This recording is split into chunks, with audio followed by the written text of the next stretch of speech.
now with our panel. Amy Walter is national editor of the Cook Political Report and co-host of WNYC's The Takeaway. David Nakamura covers the White House for The Washington Post. Mark Leibovich is chief national correspondent for the New York Times Magazine and is out with a brand new book, Big Game, The NFL in Dangerous Times. And Rachael Bade covers Congress for Politico. She is also a CNN political analyst. Rachel, I'll start off with you. We were just forecasting the races here. Is Ted Cruz going to win in Texas? Are these seats something that you heard both party leaders predict accurately? You know, it's Texas. Come on. Ted Cruz is likely going to win, of course, but this shows the energy on the left right now, and that is Democrats are turning out. They're energized, and they could really pose a threat, particularly in the House, though. And I think it was interesting, you know, McDaniel mentioned 50-50, and that she thought, you know, it's about 50-50 chance that they keep the House. From Capitol Hill, I've heard a little bit of a change in tone in the past couple of weeks where some Republicans actually think the House is gone. And a lot of it has to do with the noise that's going on. You know, they have a story to tell. There was a great jobs report that came out Friday, record wage increases since 2009, and they want to talk about the economy. But everyone right now is focused on what's going on, the drama, the scandal in the White House, the president hitting back, the Russia investigation. And that is really drowning out the Republican message right now, and it's a big problem for them. Amy, is that also what you're seeing? Yeah, you know, the energy is really the key part of this. The president is very good at ginning up his base and going out and making sure that, as the RNC chairwoman said, he's got an 88-90% approval rating with his party. But when he fires up his base, he fires up the other side, and in fact fires them up almost to a degree that, actually not almost, to a degree that's larger than the people who like him. When you look at the approval rating of the president, those who say they strongly disapprove him have consistently been bigger than the people who strongly approve of him. So the intensity on the other side is really the big challenge for the Republicans. Is putting President Obama on the campaign trail a good strategy? You know, the strategy of putting the president on the trail is to help get those people who traditionally don't turn out in midterm elections, especially young people, to come out and vote for Democrats. That turns what is right now building as a wave for Democrats. If young people also turn out, that's a tsunami.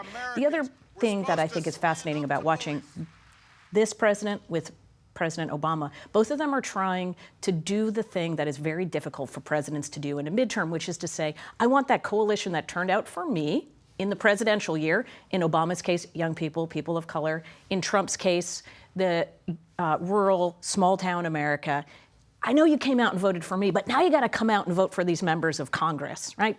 It's a sign that you respect me if you come and vote in the midterms. It's a very difficult thing to do, especially since Trump got elected in many ways by running against the very people that he's saying, please now vote for to come back to office. You even saw it in Trump's rally in Montana just this past week, where one of his arguments is now a vote for Republican members in Congress or else I face impeachment. And yes, he sort of means, yes, okay, some of the progress we've made on the economy and other things, but really it's about him.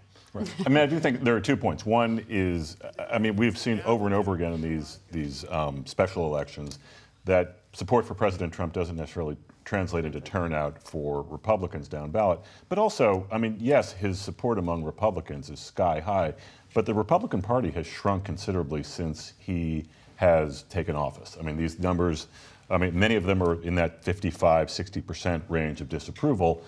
Some of them are coming from former Republicans who are no longer reflected in that sample. So I think it's an interesting, I mean, especially for a general election campaign, I think that's probably the more, prominent Yeah, number, and the real fascinating thing about this campaign is the race for the Senate and the House are taking place in 2 very different Americas. Mm-hmm. The race for the Senate is through red rural America in states like Montana, North Dakota, and West Virginia.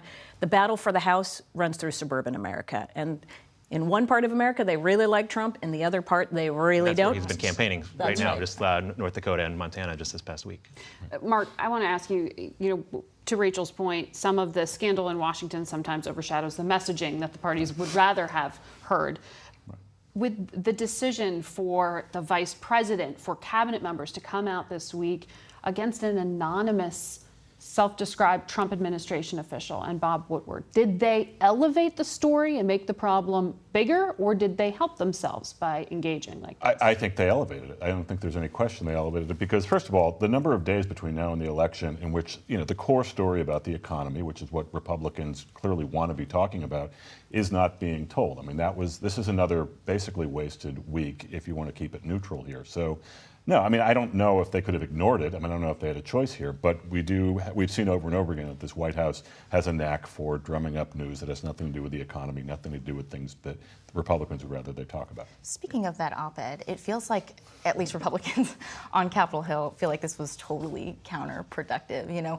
They have been trying to bring the president to their side on things like averting a shutdown right before the election, striking trade deals, not blowing up NAFTA completely, Russia, NATO, and right now, the president has a reason to be paranoid, at least, that's what he's telling himself. There's people in his administration who are writing these op-eds saying that they are trying to basically rein him in. He's not going to trust anyone. So this is counterproductive for Republicans, another big problem for them. It's survival instincts for his aides to come out and say that. The president does want them to come out fighting on his behalf. Right. He himself is the one who escalates these controversies the most dramatically. And he did it again this week on Twitter, on public statements on Air Force One in the middle of this campaign trip, talking about his own competence, saying, he could speak for hours without notes to say how competent he is. I mean, he's trying to defend himself, and he wants to see his aides out there doing the same thing.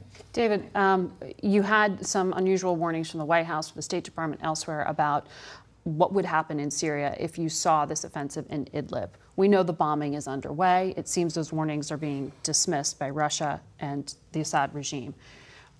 What is happening here? Why aren't the Trump warnings being heeded? Yes, well, I mean, the president has sort of signaled both ways on Syria in his time. And, I think that he's someone who's said that he's wanted to withdraw. He's also said someone who's sent missiles into Syria. I think, there's now reports that said he's committed now to a longer term strategy, and it's not going to be simple. So, his relationship with the, malign actors in that country have not, he hasn't been that clear with exactly what he's demanding. And what should we read into the fact that in North Korea during the military parades today, they didn't include intercontinental ballistic missiles? Are we overreading the pageantry, or is that significant? I think you're seeing a sign probably from Kim Jong-un. I mean, he was there with a top-level Chinese official that's already frustrating the White House, China's role with North Korea, maybe not putting as much pressure on them as he'd like to get serious about denuclearization. But I think Kim Jong-un is reading the signs that President Trump canceled this trip of his Secretary of State to Pyongyang, saying there's not enough progress.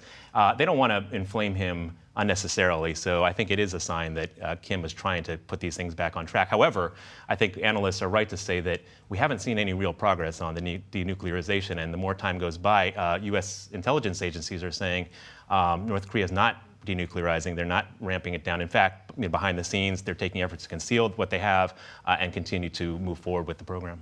Mark, you just wrote this book about the NFL. Going from one swamp to the other. Yes, you exactly. compare them in the book. But this week, just even this morning, you have President Trump tweeting about football. Why is this such a useful political tool for him? Well, I mean, look, there's the old saying that football, the NFL owns a day of the week. That would be Sunday, right? And what I've found initially, just from trading swamps, as you said, is that politics keeps infringing. This week being a perfect object lesson of my football book is out and we're talking about politics. President Trump obviously loves this issue. He has, a lot of personal resentment towards the NFL. He thinks because he's wanted to own a team for about 4 decades, and the most exclusive club, Billionaire Boys Club, the NFL owners want no part of him. So for you, that's what it is. It's not about patriotism and the anthem and the it's antagonism. That too. It is absolutely that too. I mean, for my book, I wanted to look into what that world looks like. It's a very mysterious world. I don't think most people know what goes into running the National Football League. In President Trump's case, this is a culture war grenade. He feels that this is a winning issue. The protests are something that he feels the polls are on his side with, which it would seem it is. And he also gets to be in the middle of the great spectacle of American life, which is football and politics at the same time. Nike also thought it was a winning issue, apparently. Apparently, no. I mean, what Nike has done and what Donald Trump has done and what Colin Kaepernick have done is they have sort of filled the vacuum of leadership inside the NFL. And the NFL has just basically chosen to punt. Good to know. I didn't even do that on purpose. Totally didn't do that on purpose. On this issue, they're still kind of doddering around. No one knows what to do. There's no policy.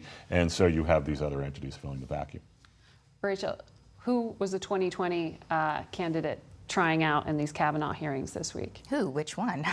Yes, the focus was supposed to be on Kavanaugh. It became an audition for 2020. You had Kamala Harris from California, potentially running in 2020. She waited about 10 seconds to interrupt the hearing when they first started, when Grassley basically gavelled them in, saying, we can't have this hearing. We don't have all the documents on Kavanaugh. It is not right. We don't know what he's really going to do as a Supreme Court justice until we get these documents. That was obviously followed up by Cory Booker, who is also a potential candidate in 2020, in his Spartacus moment where he said, I'm going to release a whole bunch of confidential information that the Senate panel didn't want to release. Right. Of course, some of those had already been released, so he kind of looked a little silly in that It's moment. a bit of a kerfluffle. But on that, some of them had not We're been. out of time. So we have to wrap you. We keep going forever. We have to wrap you on the filibuster. We will be right back.